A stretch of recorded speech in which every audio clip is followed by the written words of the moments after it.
Morning guys, hopefully this sound's not too choppy because I've got the fan running up there. Currently home, 32 degrees over here in Spain. But I just wanted to go over a few things because I was watching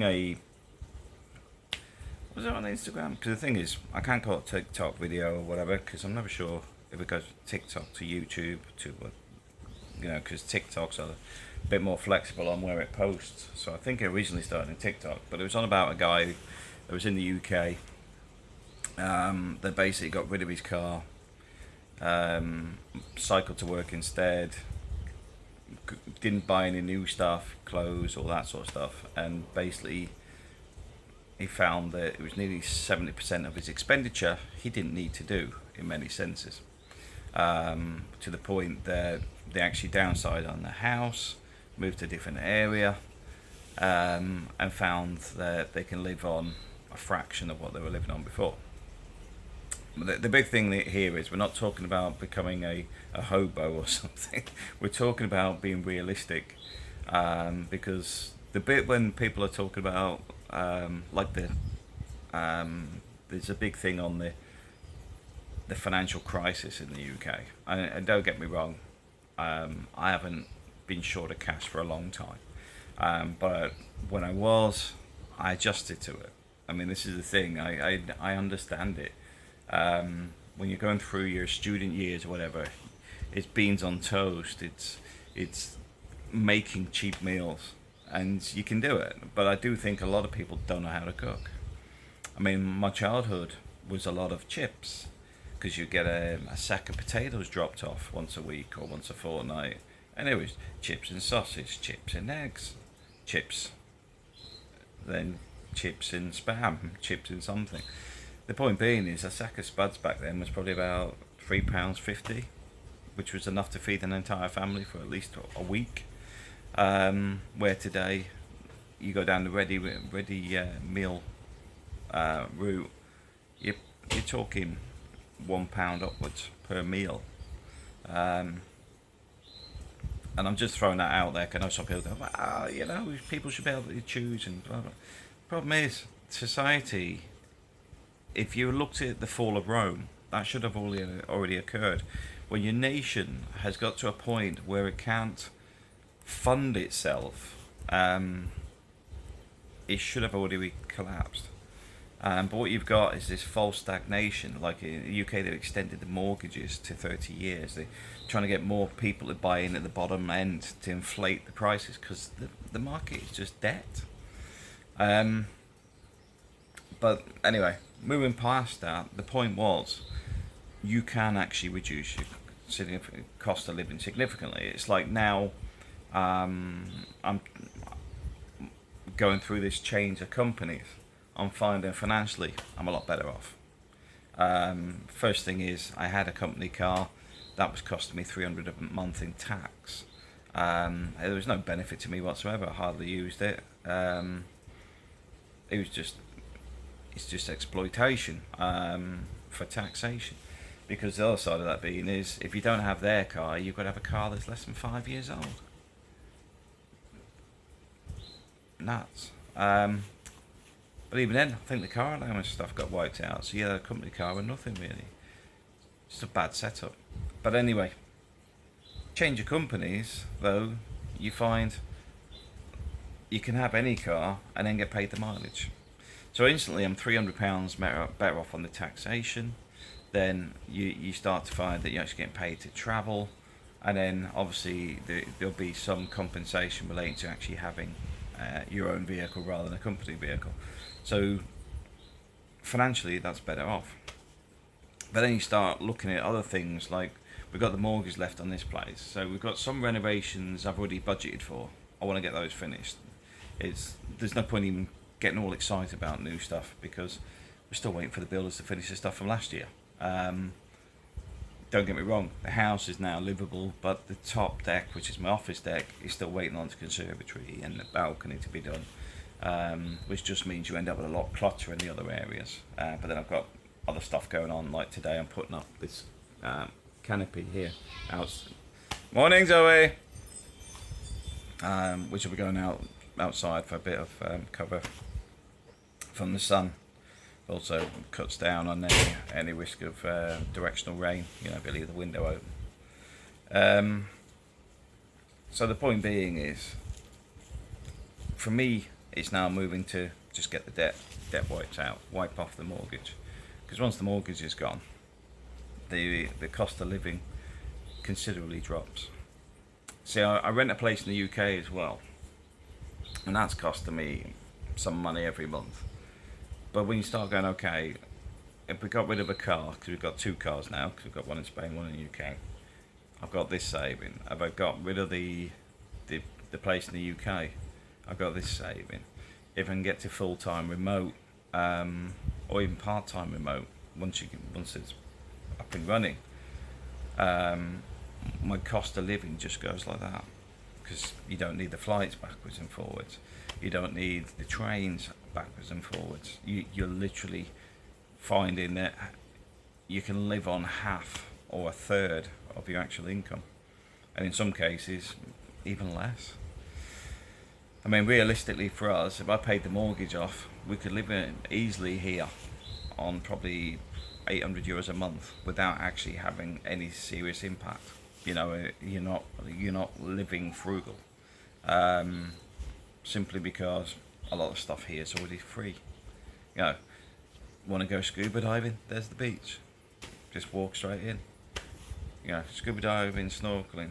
Want to do a bit of cycling? Big lake over there. Sports facilities, basketball's over there, football's over there. Eating out, restaurants everywhere. Cost of living and better quality food here is everywhere. Compared to the UK, I find too much stuff in the UK is processed, too much is frozen, too much is from a can. I like fresh stuff, and I find in Spain they're a lot more driven to traditional organics, without having to advertise it's organic. It just is. And then obviously you got the good weather, which means you're in a much better space every day.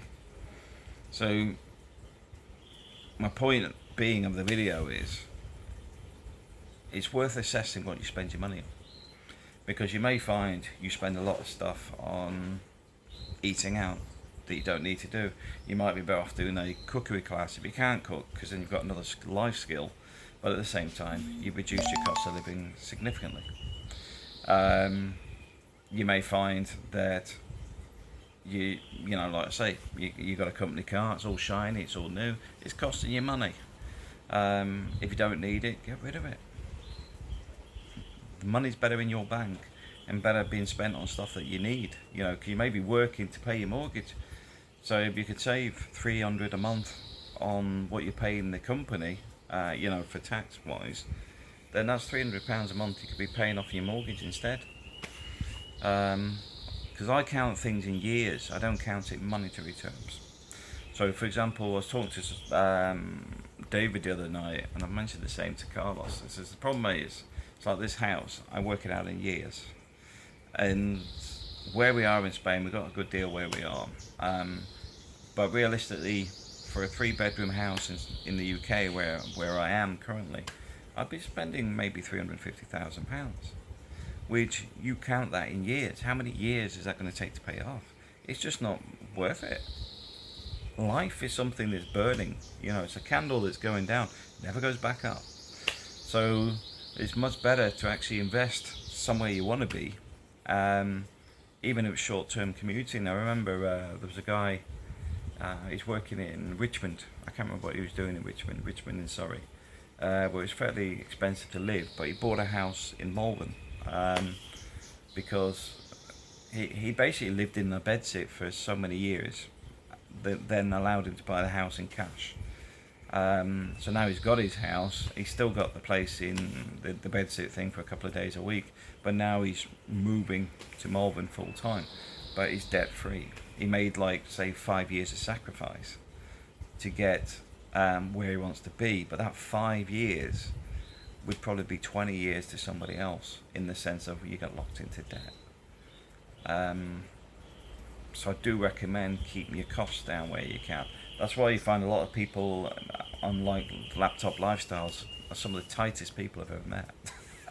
It's like, oh, we'll split the cost of the, like the a brunch or something. Where I'm just like, yeah, stick it on my tab. I'm not bothered, because at the end of the day, financially, we're in a good spot at the minute.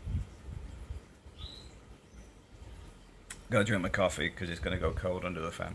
Um, but the important thing is just recognize, even coffee.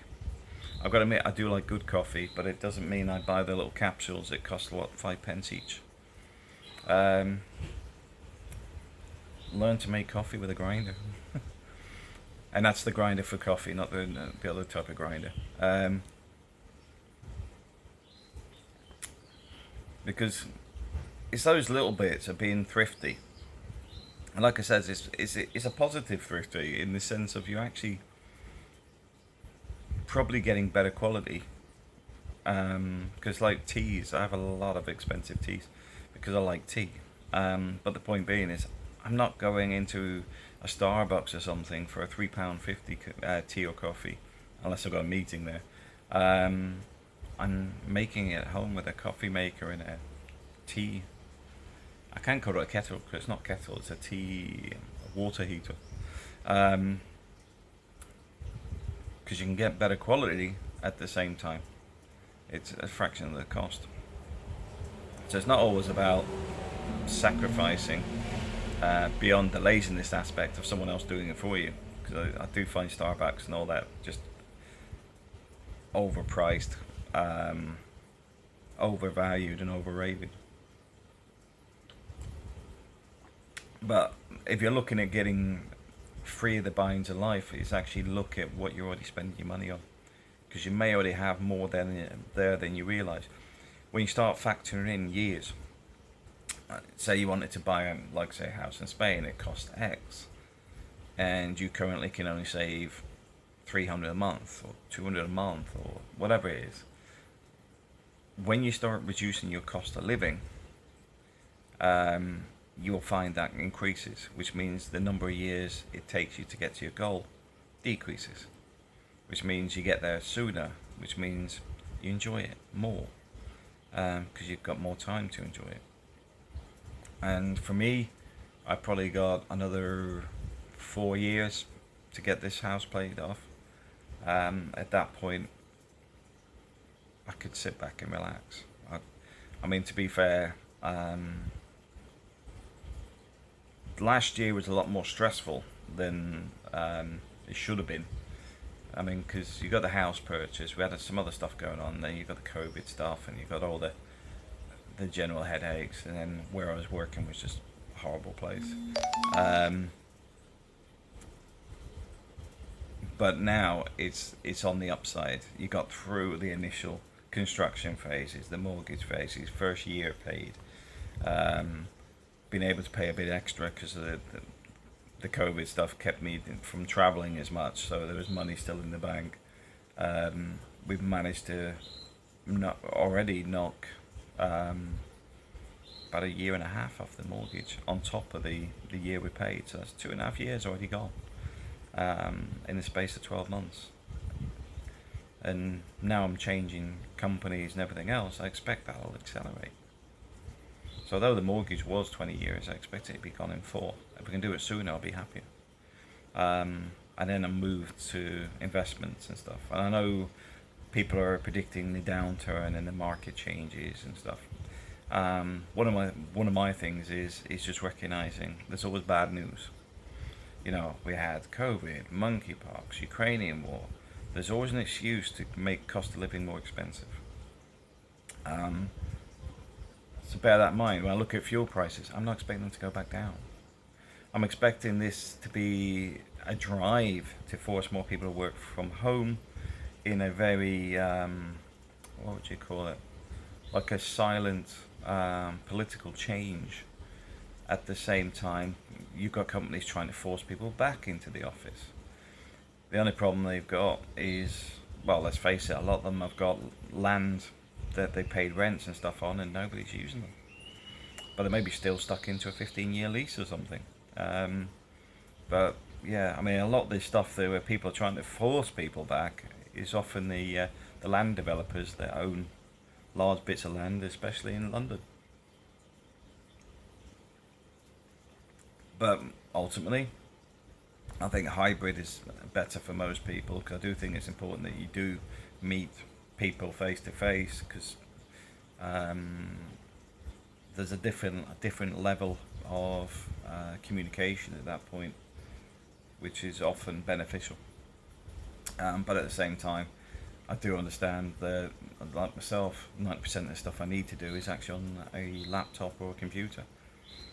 Very little of it actually involves spending time with many people. A lot of the time, emails enough, because it's normally going, yeah, we're starting a construction project on this date, and it finishes on that date. And if you want to discuss anything, please feel free to get in touch, or do a Zoom meeting or a Teams meeting just to go over everything. But ultimately, there isn't a lot more to it than that. But anyway, guys, I just want to throw that out there, that getting your costs down as low as possible is probably one of the best things you can do. Doesn't mean you have to permanently do it, because you may find that you plow it into investments and then you start getting a recurring income annually of, I don't know, £6,000, £10,000 a year, that you can actually turn around and say, well, I'll offset that against my job, in the sense of I want to do a 4-day week, and that extra money is basically cash that pays your wages for the day that you're not working. So many ways to do it, but I think it's important to look at the mindset on how you can make your life easier, and a lot of it is changing the mindset on how you see things. Thanks for watching.